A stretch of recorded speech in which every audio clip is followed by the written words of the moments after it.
여러분 나주하면 전라도 나주 아시죠? 나주하면 그 유명한 특산물 생각나는 게 뭐 있죠? 네. 그 진영 무슨 감?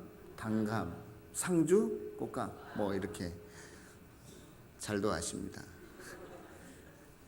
옛날에 그 소사라고 했는데 지금은 부평인가 중동으로 변한 것 같은데 거기 가면 뭐가 유명한 줄 아세요?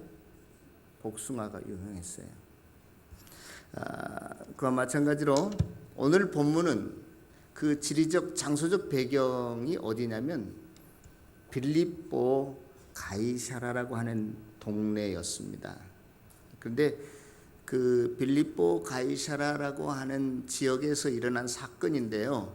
빌립보 가이사라라고 하는 그 마을은 어떤 마을이냐면 그 당시 로마의 황제가 가이사였는데 그리고 그 이스라엘 땅을 지배했던 왕 분봉왕 이름이 헤롯 빌립이었는데 그 헤롯 빌립이 자기 이름과 가이사 황제의 이름을 따서 붙여진 계획된 도시였습니다. 그러니까 그것은 빌립이 건축했지만 누구를 위해서 건축한 도시예요? 가이사 로마 황제를 위해서 건축한 도시이기 때문에 일정 규모 이상의 굉장히 웅장한 좋은 계획된 도시를 의미했고 그 이름에 걸맞아야 되니까 또 그 도시 중앙에는 그 로마의 황제를 그 당시는 신의 아들이라고 여겼기 때문에 로마 황제를 섬기는 신당도 그 중앙의 도시 안에 있었습니다. 구체적으로 여러분들에게 말씀을 드리자면 이스라엘 지도를 펴놓고 보면 멜론 호수라고 하는 유명한 호수가 있고 헐몬산이 있는데 그 중간쯤 이 빌립보 가이사라가 위치해 있습니다. 다시 말해서 그 빌립보 가이사라에 살고 있던 주민들 사람들은 그 당시 로마의 황제보다 더 큰 힘이 센 사람, 능력이 있다고 생각하는 사람 있었을까요? 없었을까요? 없었죠. 그들은 특별히 로마의 황제에게 바쳐진 그 도시였기 때문에 또 다른 많은 여러 가지 특혜들을 누리고 살면서 로마의 황제야말로 정말로 우리에게 가장 큰 힘이 되고 또 때로는 우리의 양식이 부족하면 먹을 것도 주고 모자라는 것도 문제도 해결해 주는 능력의 사람이라고 황제라고 그래서 그 황제에게만 주라고 하는 큐리우스라고 하는 단어를 붙이고 살았습니다. 로마의 가이사 황제가 주님이요 신의 아들이요 신과 버금가는 존재로 생각했단 말이에요. 또 오늘 여러 가지 일들이 일어나는데 이 일들이 어디에서 일어났어요? 빌립보 가이사라 노상에서 길에서 이제 예수님과 제자들이 여러 가지 대화들을 나누는데요. 길이 상징하는 것도요. 하나님의 부르심에 서 있다는 것을 의미하는 것입니다. 여러분 우리가 출애굽하면 엑소더스라고 그러잖아요. 뭐 영광의 탈출 그렇게 이야기하는데 그 엑소더스라고 하는 말도 에크는 뭐 밖으로 불러내다 그런 뜻이에요. 소도스 그러니까 에크와 소도스가 합쳐져서 엑소더스가 됐는데 실은 이 말은 정확하게 이야기한다면 길로 불러낸 어떠한 사람들 그런 뜻이에요. 그래서 애굽에서 불러낸 이스라엘 백성들을 이제 광야의 길을 걸으면서 그리스도인의 삶에 하나님의 백성의 목표가 무엇인지 방법이 어떠해야 되는지를 이제 가르쳐 주게 됩니다.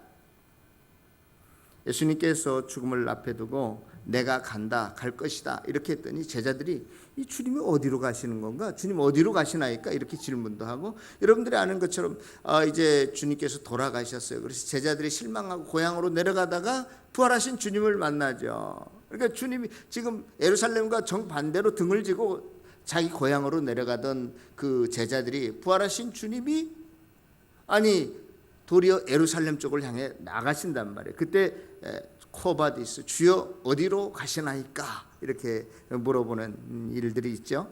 성경은 이렇게 길이 가지고 있는 은유적인 표현이라고 하는 것은 무엇이냐면 인생들이 걸어가야 할 길이 무엇인지, 그리고 그 길이 정말로 너희들이 지금 인생길을 걸어가고 있는데 나름대로의 삶의 방법을 취하고 어떤 목표를 향해서 가고 있는데 그 길의 끝이 무엇과 연결되어 있는 길인지, 그들의 삶의 목표와 방법이 어떠해야 될지를, 어떤 길을 지금 너희들이 걷고 있는지를 계속 묻고 있다는 사실을 저와 여러분들이 알았으면 좋겠습니다.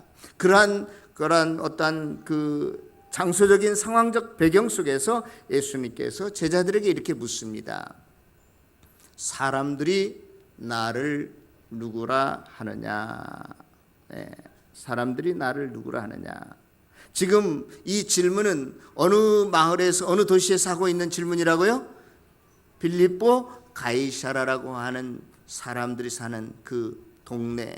그러니까 빌립보 가이사라에 사는 주민들이 나를 뭐라고 생각하느냐, 이러한 질문이 될 수도 있고, 또 그동안 예수님께서 이제 오늘 본문은요 마가복음이 1장에서 16장까지로 되어 있는데 지금 오늘 본문이 몇 장이에요? 8장이에요. 아주 이렇게 종이를 접는다면 정 가운데 들어있는 본문이에요. 그래서 아주 마가복음 중에서도 핵심적인 내용인데요.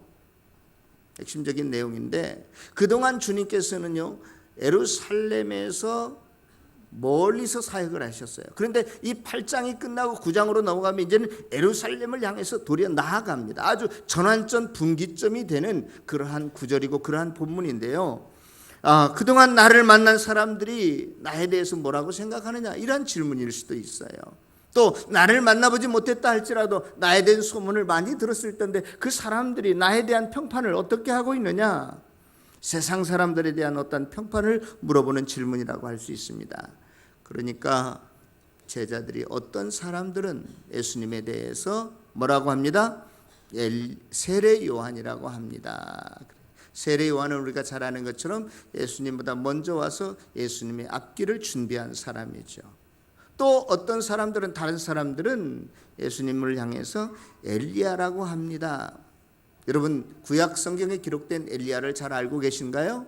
엘리야는요 구약 성경에는 그렇게 기적이 많이 나타나 있지 않습니다. 그런데 가장 많은 기적을 행한 선지자 중에 한 사람이 누구예요? 이 엘리야입니다. 여러분들이 잘 아실 거예요. 열왕기상 17장에 보면 사르밧 과부가 있잖아요. 마지막 남은 그 통에 그 가루와 기름으로 자기와 자기 아들이 먹고 죽으려고 이제 그 나무를 주우러 갔다가 엘리야 선지자를 만나잖아요.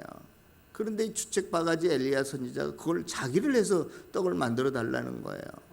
그러니까 사르밧 과부가 그냥 믿음으로, 그래요, 내가 당신을 예수 드리겠습니다. 그리고 먹고 나더니 엘리야가 뭐라고 말하죠? 이 가뭄이 끝날 때까지 너의 통에 가루가 또 병의 기름이 마르지 아니할까. 놀라운 기적을 베풉니다. 그런데 그 사르밧 과부의 아들이 또 죽어요. 구약 성경에 보면 살리는 사건이 몇 명 안 나오는데 바로 엘리야가 그 죽은 아들을 어떻게 하죠? 살리죠.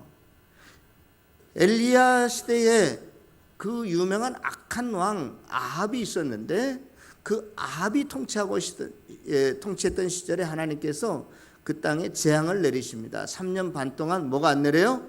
비가 안 내려요. 그 마지막 때쯤 엘리야가 이렇게 말합니다. 온 백성들을 모아놓고 바알과 아세라를 섬기는 제사장들, 그 무당들의 단을 쌓고, 하나님, 내가 섬기는 하나님의 단을 쌓고 그 위에 송아지를 잡아놓고 우리가 기도해서 하늘에서 불이 내려오는 그 신이 진짜 하나님인 걸로 우리가 알고 믿자. 그리고 모든 백성을 모아놓습니다. 그때 누가 이겨요? 엘리야 선지자 혼자가 하늘에서 불이 내려와서 모든 그 재물을 다 태워버리잖아요. 네. 그리고 더 중요한 것은 구약 시대에 죽음을 이 땅에서 맛보지 않고 승천한 사람이 누구예요? 곧 엘리야란 말이에요. 엘리야는 굉장히 아주 비중 있는 그러한 선지자였습니다. 자, 그런데 구약 성경 맨 마지막 성경책 이름이 뭐예요? 말라기서예요. 말라기서는 4장으로 되어 있어요. 맨 마지막 장, 마지막 절이 6절인데 바로 마지막 절 앞에 5절에 보면 이렇게 기록되어 있습니다. 그 크고 두려운 날에, 다시 말해서 심판날이 이르기 전에 내가 너희에게 다시 엘리야를 보내리라, 그렇게 되어 있어요. 구약 성경이 막이 내리기 전에 하나님께서 저와 여러분들에게 다시 엘리야를 보내주겠대. 예? 그런데 예수님께서 마태복음 11장 14절에 보면 세례 요한을 가리켜서 바로 엘리야를 우리들에게 다시 보내준다고 한 그 엘리야가 이 사람이다라고 이야기합니다. 예. 자, 또 더러는 어떻게 다른 사람들이 예수님에 대해서 말하냐면 예수님을 선지자 중에 하나라고 이야기합니다. 자, 보십시다. 아무리 능력을 행하고 그러한 엘리야라 할지라도, 또 예수님 앞에 미리 와서 예수님이 걸어갈 길을 준비한 세례 요한이라 할지라도 그는 하나님이요 아니면 사람이요? 사람이라는, 지금 모든 답변의 결론은 뭐냐면 모든 사람들이 예수님에 대한 평판을 어떻게 하고 있냐면 예수는 신이 하나님이 아니라 뭐다? 인간이다, 그러한 이야기를 하고 있는 거예요. 굉장히 우리는 능력 있는 사람으로 예수를 추앙하는 것 같지만 예수는 신이 아니라 뭐다? 인간이다, 그러한 대답을 하고 있다는 거예요. 인간들의, 사람들의 평판이 그렇다는 겁니다. 선지자 중에 하나라고 하는 것도 사람이지 메시아가 아니다라는 것이죠. 예수님을 하나님의 아들로 인정할 수 없다, 그런 겁니다. 누가? 세상 사람들이. 오늘날도 마찬가지입니다. 오늘날도 마찬가지예요. 그래서 예수님께서 이제는 그런 사람들이 아니라 12제자를 향해서 그럼 너희들은, 내 제자인 너희들은 나를 누구라 생각하느냐, 어떻게 생각하느냐, 나를 어떻게 보느냐, 이러한 말이거든요. 예. 그런데 이 말을 우리가 생각하기 전에 오늘 본문 앞에 있는, 앞을 보지 못하는 소경을 예수님께서 눈을 뜨게 만드셨거든요. 그 사건과 연결되어 있어요. 예수님께서 소경에게 이제 눈을 뜨게 하시는데 안수를 하시고 처음에 뭐가 보이느냐 그랬더니 그 지금까지 앞을 보지 못했던 소경이 쳐다보면서 사람들이 지나가는 것을, 사물들을 보면서 뭐 나무 같은 것이 걸어가는 것이 보입니다, 그렇게 대답하죠. 또 더 안수하니까 그 후에는 이제 맹인이 사람들을 어떻게 보더니 거기 한번 볼까요? 그 앞에 있는 25절에 다시 예수님께서 그에게 안수하심에 그가 어떻게 하여 보더니 주목하고 보더니, 또 더 나아가서 그 후에는 모든 것을 어떻게 봐요? 밝히 보았다, 이 말이에요. 그 맹인이 눈 떠가는 과정, 단계를 지금 설명하고 있는데요. 죄송합니다. 계속해서 이상하게 제가 헬라어를 막 이야기하는데 그거 절대 어려운 것이라고 여러분 생각하지 말고 그냥 들으세요. 한국말 하는 것처럼. 처음에 맹인이 사물들을 쳐다보았다. 원래 보았다라고 하는 헬라어 단어는 브레뽀라고 하는 단어인데 그 앞에 전치사가 붙어 있어서 아나브레뽀. 그래서 그냥 겉으로만 저 사람은 검정 옷을 입고 있네, 저 사람은 좀 키가 큰 것 같은데, 저 사람은 작은 것 같은데, 뚱뚱한 것 같은데, 마른 것 같은데, 이렇게 우리가 겉으로 보고 평가하는 것을 그냥 아나블레뽀 그래요. 그런데 예수님이 또다시 안수하니까 이 소경이 주목하고 봅니다. 그때는 뭐냐면 디아블레뽀라고 그래. 그 앞에 또 이제 디아가 본다는 게 이제 블레뽀인데 디아라고 하는 것이 붙어요. 이 말은 뭐냐? 좀 더 자세히 보는 것을 의미해요. 영어에 보면 그 접두어가 디아라는 거, 다이얼로그랄지 또 의사 선생님 진단을 디아그노시스라고 하는데 뭐예요? 우리는 그냥 배가 아프다 그런데 의사 선생님 청진기나 이런 거 엑스레이를 찍어놓고 이건 위가 고장이 났는데, 창자가 고장이 났는데 더 잘 알잖아요. 예? 그럴 때 앞에 붙이는 접두어가 디아예요. 디아. 예? 자, 그런데 마지막 단계에서 이 소경은 그 단계를 또 더 깊숙이 들어가는데 밝히 보았어요.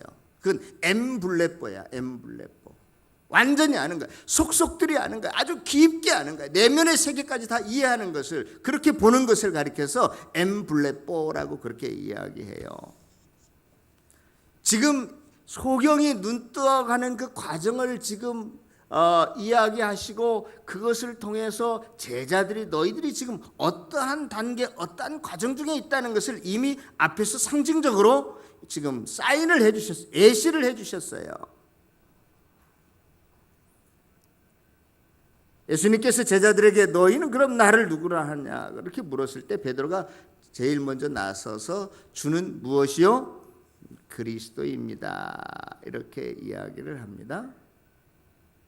우리가 잘 아는 것처럼 우리가 예수를 그리스도로 인정해야 거듭나고 구원 얻을 수 있다라고 신학적으로도 말하고 예수님께서 마태복음에 보면 이거 놀라운 고백을 했는데 그리고 이 고백 위에 내 교회를 세우겠다고 말씀하셨고 이 위대한 진실을 사실을 안 너는 네가 스스로 머리가 좋아서 안 게 아니라 하나님께서 너를 그렇게 깨닫게 해주셨다 이렇게까지도 말하셨는데 문제는 뭐냐면 예수님께서 계속 말씀을 이어가십니다. 그런데 내가 제사장들과 뭐 서기관들과 이런 사람들의 손에 넘겨져서 고난을 받고 죽어야 할 것이다.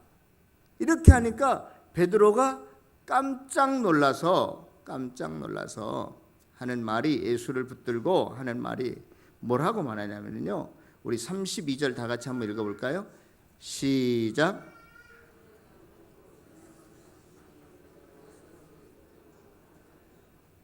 항변했다. 이 말도요. 마치 엄마가 꼬망이 아이를 꾸짖는 것처럼 비난하는 것처럼 견책하는 것처럼 그렇게 했다는 거예요. 실은 이 예수님은 그 당시 한 30살 정도 되셨고 이 베드로는 신학자들이 예수님보다 한 15살 정도 많았을 것이다 이렇게 봐요. 그러니까 한 45살 정도 됐겠죠. 물론 나이는 분명히 연상입니다. 그래서 그랬는지 모르지만 아니 예수님을 말입니다. 자기 동생 아들 꾸짖듯이 그렇게 꾸짖었다는 거예요. 항변했다라는 것은요. 이게 우리나라 말 어감이 좀 뭐 이렇게 저항했다 뭐 이 정도 느껴지는데 뉘앙스가 그런 게 아니라 아주 그냥 우습게 봤다는 거예요. 놀래가지고. 그래서 공동번역에는 뭐라고 번역됐냐면 그래서는 안 된다고 펄쩍 뛰었다는 거예요. 베드로가. 한번 생각해 보세요. 내가 집도 절도 다 버리고 예수님만 따라다니면 뭐가 성공자가 될 것 같은데 내 이름이 뭔가 좀 올려질 것 같고 정말 주님이 이 땅에 뭐가 나라를 정부를 세우면 내가 영의정 좌의정 될 것 같아서 주님을 따랐는데 아니 주님이 죽어버리겠다는 거예요. 그러니까 지금까지 자기가 가졌던 기대하고는 전혀 반대죠. 그래서 아니 예수님 이러시면 안 됩니다 그러는 거예요. 막 눈을 부라리면서 말 멱살 안 잡은 게 다행이에요. 예? 아니 내가 모든 걸 주님께 걸고 주님을 따랐는데 주님이 죽어버리면 우리는 어떻게 하겠단 말이에요. 저는 정치를 잘 모르는데 주변에 정치하는 사람들이 몇 명 있어서 보니까요. 이 국회의원 한번 나왔다 떨어지면 얼마나 돈이 많이 들어가는지 몰라요. 다음에 나와도 또 떨어져요. 그런데 주변에 있는 사람들이 의원님 이번에 나가면 당선됩니다. 꼭 당선될 자꾸 부지켜. 그걸 또 나와서 또 떨어져. 지금 예수님의 12 제자들은요. 예수님만 따라다니면 자기네들이 이 땅에서 잘 먹고 잘 살 줄 알았어요. 그래서 어떻게 하든지 이 예수님을 잘 어떻게 하고 대통령 자리에 앉혀야 뭔가 한 자리씩 뭐 해먹을 거 아니게 제자들도 그런 식이었다고요. 그런데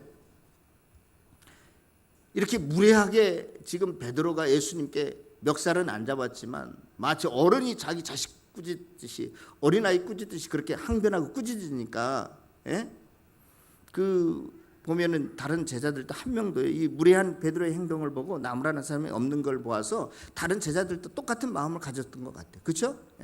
아니 너 이놈아 이러면 돼 어른한테 우리 보스한테 이러면 돼 이렇게 해야 되는데 다른 제자들도 가만히 그냥 무언의 동조를 하고 있는 거죠. 그렇죠? 그러니까 예수님께서 돌이키면서 그 베드로에게 무엇아 물러가라? 누구야 물러가라? 자 보십시다. 마태복음에서는 지금 베드로가 예수님 앞에 나와서 당신은 그리스도입니다. 우리의 구원자입니다. 우리를 다시 살릴 수 있는 분입니다. 우리의 모든 죄를 용서할 수 있는 분입니다. 이렇게 고백하지만 그리고 이 고백 위에 내 교회도 세우겠다고 하셨지만 왜 뒤돌아서서 금방 이 베드로를 향해서 사탄아 이렇게 말했을까요? 왜 그랬을 것 같아요? 그것은 다른 것이 아니라 모든 유대인들처럼 제자들도 메시아를 그리스도를 어떻게 이해하고 있냐면 아주 어떤 물리적으로 군사적으로 큰 힘을 가진 자라고 이해하고 있는 거예요. 예? 지금 더러더러 예수님께서 어떤 사람도 일으킬 수 없는 기적들을 행했잖아요.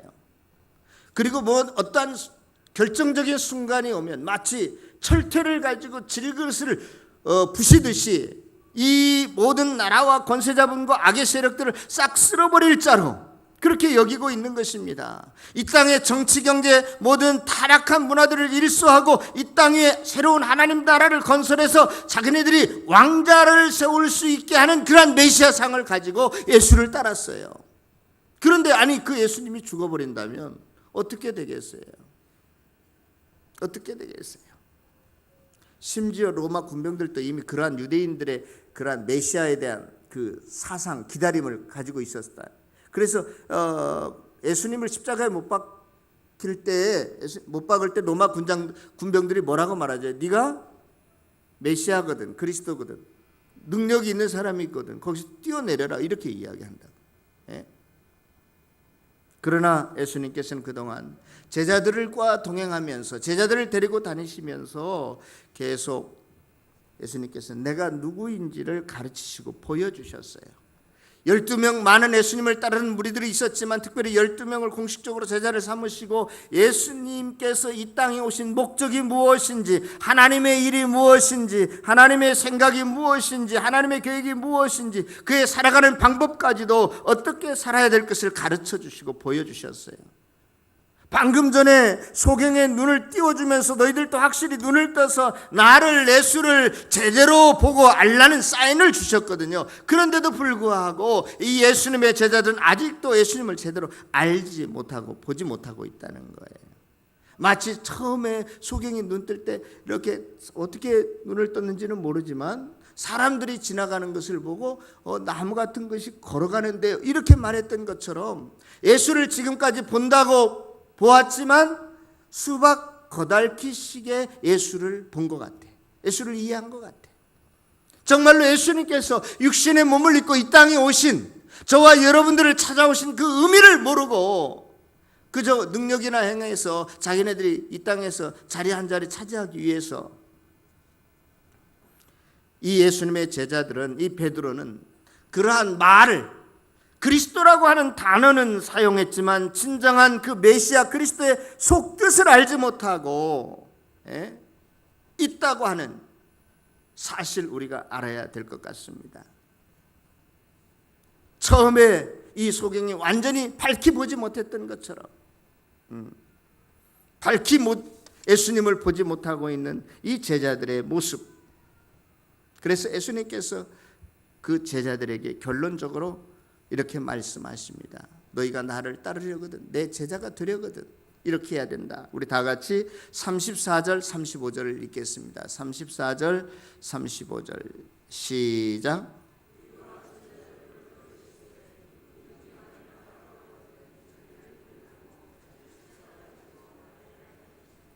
네, 우리가 너무나도 잘 아는 성경 구절이죠. 네. 그리스도라고 너희들이 고백했는데, 그리고 그 고백한 자는 바로 나의 제자들인데, 제자의 길이라고 하는 것은 무엇인가? 이 그리스도라고 하는 것은 기름 부은 자라는 뜻이잖아요. 구약시대에는 하나님의 뜻, 하나님의 일을 행하는 사람들에게만 머리에 기름을 부었어요. 근데 그 어떠한 사람들에게만 머리에 기름을 부었죠? 왕과 제사장과 선지자들, 이런 사람들만 하나님의 일을 대행했던 사람들이거든요. 그런데 신약시대에 들어와서는 이스라엘 나라의 이런 왕과 제사장과 선지자들이 다 없어졌어요. 왕도 세울 수 없었던 것은 지금 로마가 이스라엘을 다스리고 있었기 때문에. 그런데 그러한 식민지 국가 속에서 그들이 헐벗고 폭압과 억압 속에 있으면서도 유대인들은 한결같은 희망이 있었어요. 구약 성경에 누구를 보내주겠다? 메시아를 보내주겠다. 근데 그 메시아가 다른 말로 그리스도라는 뜻이거든요. 그러니까 그리스도만 오면, 메시아만 오면 이 모든 어려운 환경에서 우리가 구원될 거야, 해방될 거야, 그렇게 생각하고 있었어요. 그런데요, 실제적으로는 메시아가 오셔서 그리스도가 하시는 일은 이 땅 위의 일, 현실적인 문제라기보다는 영적인 문제를 다루고 싶어서. 그래서 우리가 항상 원죄의 늪에서 허덕이는 죄인들을 주님께서 오셔서 구원하시고 하나님의 백성들에게 진정한 평안과 안식과 영생이 무엇인지를 가르쳐주고 깨닫게 해주고 그것을 저와 여러분들에게 주시기 위해서, 그리고 메시아는 여러 사람이 아니라 딱 한 분이라는 것을 그들은 알고 있었는데 바로 이 예수님이 그러한 메시아 그리스도라는 것이에요. 예수님께서 이 땅에 오신 목적은 죄로부터 구원되는 것이요, 우리가 영적인 거듭나는 것이, 영원한 생명을 얻는 것이요, 천국 백성 삼으시기 위해서 저와 여러분들에게 오셨는데, 복음을 증거하러 오셨는데, 그 복음은 예수 그리스도의 죽음과 부활로만 가능한 것인데, 그러나 예수님의 제자들은 아직도 이러한 예수님께서 이 땅에 이러한 목적을 가지고 찾아오신 의미를 모르고 있었어요. 못 느끼고 있었어요. 그래서 다시 한번 그 제자들을 향해서 너희가 정말로 내 제자라고 하는 것은 내가 온 목적을 알아야 되는 거 아니냐?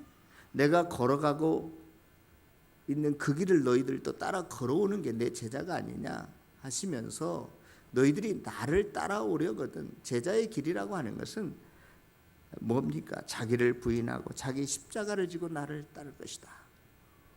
한마디로 말하면 어떻게 하라는 거예요?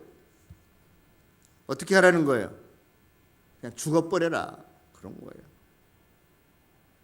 오늘날 많은 그리스도인들이 그리스도인이 된다는 것, 주의 제자의 길을 걷는다는 것을 너무나 가볍게 생각하는 거예요. 죽기는커녕 더 오래 살려고, 장수하려고 예수를 믿는 사람이 있어요. 내가 가진 이 재산을 잘 지키려고 예수를 믿는 사람이 있어요. 주님께서는 얼마든지 저와 여러분들을 100살도 넘게 살게 하실 수 있고 큰 부자로 만들 수도 있다니까요. 그러나 예수님께서는 그거보다도 오늘 우리 장로님께서 간증하신 것처럼 구원이 무엇인지, 영생이 무엇인지, 하늘의 백성이 된다는 것이 무엇인지를 가르쳐주고 저와 여러분들을 거듭나게 하시고 구원 얻게 하시고 하늘의 백성 삼으시기 위해서 이 땅에 오셨다는 사실을 믿을 수 있기를 바랍니다. 이것보다 더 큰 복이 없어요. 이것보다 더 큰 기적이 없어요. 모든 기적은 이것을 설명하기 위해서, 이것을 저와 여러분들에게 깨닫게 하기 위해서 베푸신 것에 불과한 것입니다. 죽으라는 거예요. 오늘날 죽지 않습니다. 죽으라고 하면 도망가요. 조금만 창피를 당해도 도망갑니다. 어디 가서 창피해서 내가 예수를 믿어요라고 자기를 드러내놓지 못해요. 식당에서 수백 명이 모인 곳에서 아이고 내가 엉망인데 내가 기도하고 밥 먹을 용기도 안 나요. 제가 어느 목사님 아는데요, 자기 아버지가 목사님이에요. 시골에서 평생 사역했기 때문에 나는 죽어도 목사가 된다 안 된다? 안 된다. 나는 죽어도 목사가 안 될 거야. 그렇게 하고 자라났어요. 목사라는 게 얼마나 힘들고 어려운지. 나는 돈 많은 장로가 될 거야. 여러분들 그렇게 생각해요? 부흥에 나오라면 나는 은혜 받을까 봐 안 나가? 혹시 목사님이 부흥강사 당신 뭐 신학교 가서 목사 돼? 뭐 이렇게 할까 봐서, 혹시 돈 내려라고 할까 봐서 안 나가. 그런데 만일 뭐 병을 고쳐준다, 뭐 무슨 뭐 부자가 되게 해준다, 그러면 막 그런 부흥 강사는 또 떼거지로 몰려온다네. 그런데 성경은 오늘 본문을 보더라도 너희들이 정말로 나를 따르려면, 내 제자가 되려면 어떻게 하라는 거예요? 죽으라는 거예요. 아이고 쌀벌한 이야기로 오늘 왜 하실까? 목사님 목매달아 다 죽으라는 거예요? 우리 자살하라는 거예요? 그런 거 아니에요. 너희들의 주도권을, 삶의 주도권을, 너희들이 가지고 있는 통장에 돈, 네 이름으로 됐다고 다 네 거라고만 움켜쥐고 있는데 그 삶의 모든 영역의 주도권을 누구한테 넘기라는 거예요? 예수님에게 넘기라는 거예요. 너희의 주인인 그리스도에게 넘기라는 거예요. 너희의 집도, 네 집문서도 실은 네 이름이 아니라 거기다 예수님이라고 써놓으라는 거예요. 예? 너희들이 지금 가지고 있는 시간도 네 마음대로 활용하는 게 아니라 누구의 시간이에요? 예수님의 시간이라는 거예요. 너희들의 자식도 너희의 자식이 아니라 누구의 자식이라는 거예요? 주님의 자식이라는 거예요. 주님께 맡겨야 주님께서 그 일을 주님의 뜻 가운데로 이끌어 가신다는 거예요. 믿습니까? 너희가 죽어라 이 말은 이제는 너희 생각대로, 너희 목표대로, 너희 방법대로, 기술대로 살지 말고 모든 것을 하나님께 맡기고 하나님이 행하시는 대로 너희는 순종하고 따라가라. 이 말이 자기를 부인하고 십자가를 지고 나를 쫓으라 이 말이에요. 사랑하는 성도 여러분, 저와 여러분들이 주님을 믿고 있습니까? 주님의 제자가 되고 싶습니까? 한 두 사람만 대답하는 것 같아요. 지금 금방 뭐가 이거 말할 것 같으니까. 예? 따라서 합시다. 나는 주님의 제자다. 우리 모두 주님의 제자인 건 확실해요. 그런데 어영부영하는 제자들이지. 예? 주님을 알지만 이 제자들이 예수님을 제대로 알지 못하고 수박 겉핥기식으로 내 이익을 추구하기 위해서 지금까지 따랐던 것처럼 저와 여러분도 그렇게 따라서가 문제예요. 정말로 저와 여러분들이 성공적인 인생을 살려면 내 생각을 버려야 됩니다. 내 고집을 버려야 돼요. 내 인생의 목표를 버려야 돼요. 그래야 주님께서 저와 여러분들을 이끌어 가십니다.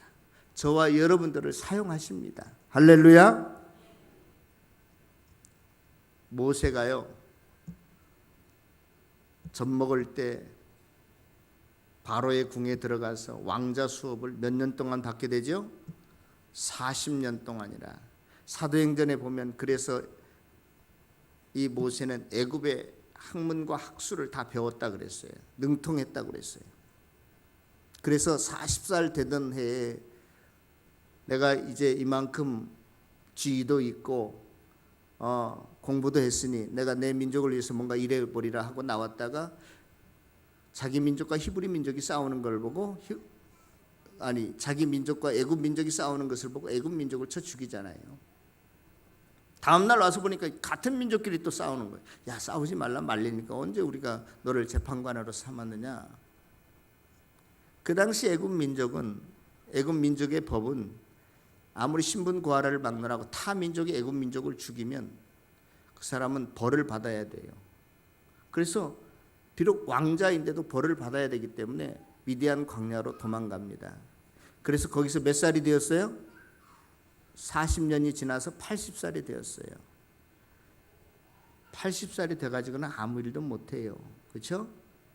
그런데 어느 날 하나님께서 모세를 부르십니다. 그런데 부르실 때 보면 모세야 모세야 네가 선 곳은 거룩한 곳이니 내 발에서 뭘 벗어라? 신을 벗어라. 이 신이라고 하는 것은요, 주인만 신는 거예요. 노예는 신을 수가 없어요. 지금도 아프리카 못 사는 나라가는 신발 신지 않고 다닌다고 그러죠. 신이 상징하는 것은 주권을 의미합니다. 권리를 의미해요. 모세야, 네가 지금까지 80년 동안 네 마음대로 살았지만 이제부터서는 그렇게 하면 안 될 거야. 그러니까 네 생각 계획 다 버려야 돼 하면서 신을 벗으라고 이야기합니다. 그리고 나서 마른 막대기와 같은 고목과 같은 모세를 사용하시는 거예요. 할렐루야. 이제부터 모세가 사는 것은 자기가 사는 것이 아니라 누구의 능력으로? 하나님의 능력으로 사는 거예요. 자기의 힘으로는 어떻게 할 수가 없었어요. 그러나 하나님이 그와 함께 하시니까, 하나님이 그 안에 들어오시니까, 모세가 하나님 안으로 들어가니까 하나님께서 그 할아버지를 사용해서 그 민족을 애굽에서 구출해낸 줄로 믿습니다. 우리가 우리의 발에서 신은 이 신발을 벗어야 돼요. 모세의 뒤를 이어서 여호수아가 이스라엘의 민족의 지도자가 되잖아요. 여호수아에서도 보면 마찬가지. 하나님의 여호와의 군대 장관이 나타나서 이 여호수아에게 뭐라고 하죠? 모세에게 말했던 것과 똑같이 네가 선 곳은 거룩한 곳이니 내 발에서 뭘 벗어라? 신을. 너의 주도권을 내려놓으라는 거예요. 이제부터 전쟁을 할 터인데 그 전쟁은 네가 칼싸움을 잘해서 활을 잘 쏘아서 이기는 것이 아니야. 하나님께서 나를 대장으로 삼고 살아갈 때 네가 승리할 수 있어. 그런 뜻이에요. 그래서 여호수아가 자기의 뭐예요? 신발을 벗. 내 생각, 내 전략, 전술 다 버리겠습니다. 이제는 하나님의 뜻에만 따르겠습니다. 그리고 첫 번째 전쟁을 하는데 어느 성을 공략하는 거예요? 여리고성. 여리고성은 아주 초롱성과 같은 그 성이 쌓은 다음에 한 번도 외부의 공격에 의해서 함락된 적이 없는 그러한 성이었는데 그 성을 물리칠 때 뭘로 물리칩니까? 그냥 하루에 한 바퀴씩 도는 거예요. 예? 마지막 날 7째 날에는 7바퀴 돌고 함성 한 번 질렀더니 그 초롱성과 같은 여리고성이 어떻게 해요? 무너졌다는 거예요. 이게 여호수아의 전략으로 전술로 된 겁니까? 여호수아의 무슨 화력, 그 군대 화력으로 이루어진 거예요? 그런 거 아니었잖아요.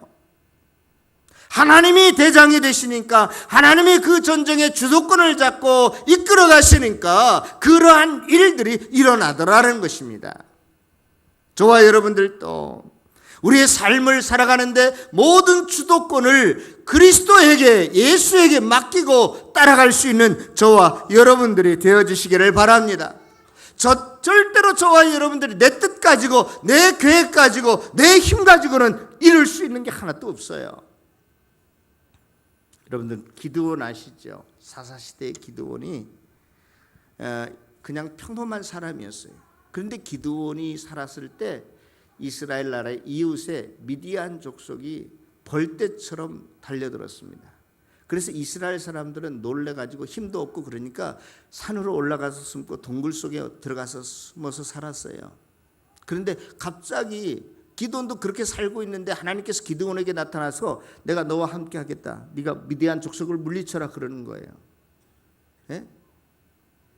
우리 성호 형제, 우리가 중국하고 전쟁이 붙었다. 네가 사령관 해라. 그러면 나갈 거야, 안 나갈 거야? 절대로 안 나가지. 우리는 총 한 번 못 쓰고 그냥 폭삭하게 앉아서 다 죽을 거야. 중국은 얼마나 무기도 많은데, 강대국인데. 그런 거예요. 하나님께서 지금 미디안 족속이 벌떼처럼 몰려오고 있는데 갑자기 평범한 군인도 아닌 기드온한테 너 전쟁해 그러는 거예요. 내가 너와 함께 할게. 한 사람을 쳐부수듯이 미디안 군대를 쳐부실 수 있을 거야. 그런데 이 기드온이 전쟁 나가고 싶어요? 안 나가고 싶어요? 절대 안 나가고 싶지. 그래서 나름대로 잔머리를 굴러요.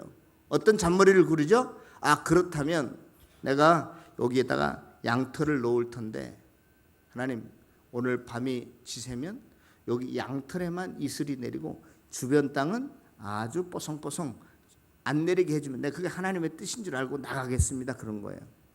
그 다음날 일어났더니 정말 양털에 물이 짜니까 한 양푼이 떨어질 정도로 물이 고이고 땅은 이슬에 안 맺혔어.